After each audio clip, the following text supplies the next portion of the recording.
Story time.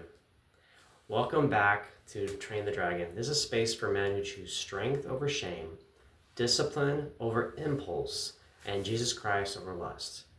If you're here, you're not broken. You're powerful. And power requires training. Jordan Peterson said, "A harmless man is not a good man. A good man is a very dangerous man who has that under voluntary control." President Dallin H. Oaks wisely said, "The purpose of the gospel is to transform us into Jesus Christ." From days past, before sword and shield, long before iron was sworn to oath, before helm or banner bore his name, there was Arendor, a lad of quiet strength, unshaped, untested, walking the edge of knowing and not knowing. The world then was young to him, stone and tide, fog and firelight, and the ache of becoming. In those days, the smoke dragon of ancient hours first stirred. He came not with flame, but with voice, not with ruin, but with purpose. And he sent Arendor a brother.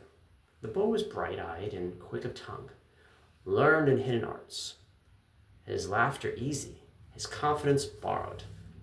He spoke of wonders tasted only once, then again, of visions born from drought and fog, of beauty half seen beyond the sea, where mist bends truth and longing takes shape. "Squint your eyes," said the brother, "just so. Drink and see what I see."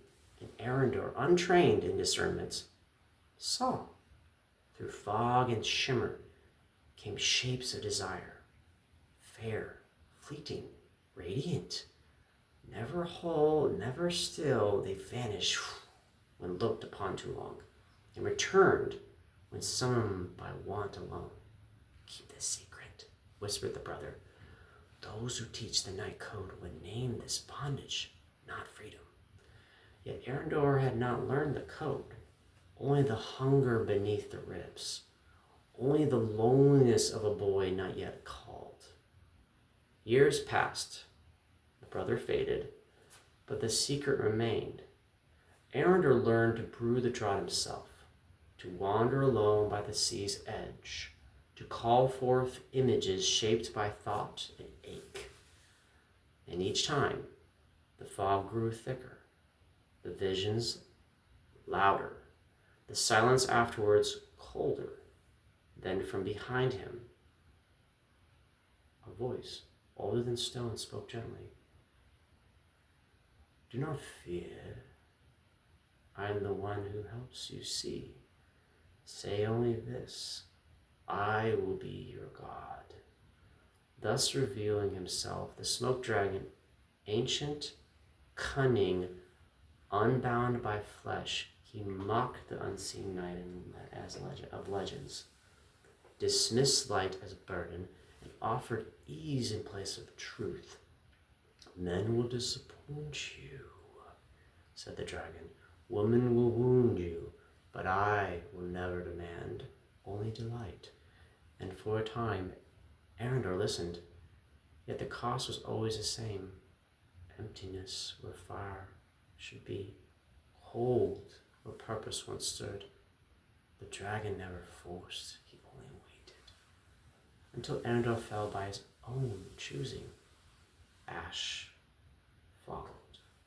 Shame drove Arendor into hiding. He bore arms, learned discipline, took vows he barely understood. He fought for the weak with hands that trembled, prayed with lips unsure how to form the words. He loved a maiden, true and mortal, not wrought of fog nor flattery. She walked with him a while, but the shadow he carried spoke louder than his promises, and at last she departed, bearing her honor intact. This was the first separation in the ruin of that leaving. Arendor fell to his knees, not in vision, not by the sea, but in the plain light of the morning. And there, without spectacle, without bargain, stood the unseen night of ancient days. Christ the King beyond crowns, I knew you before you were born, said the knight. I knew the war in your flesh. Give me the dragon, heart you have carried. Do not fight to yield. Arundel knew the difference at once. The dragon had persuaded the knight simply was thus, ended the age of wandering, though not war. For this is not the tale of victory once won, but of a man called into brotherhood, into the truth kept daily, into courage that stands when fog returns.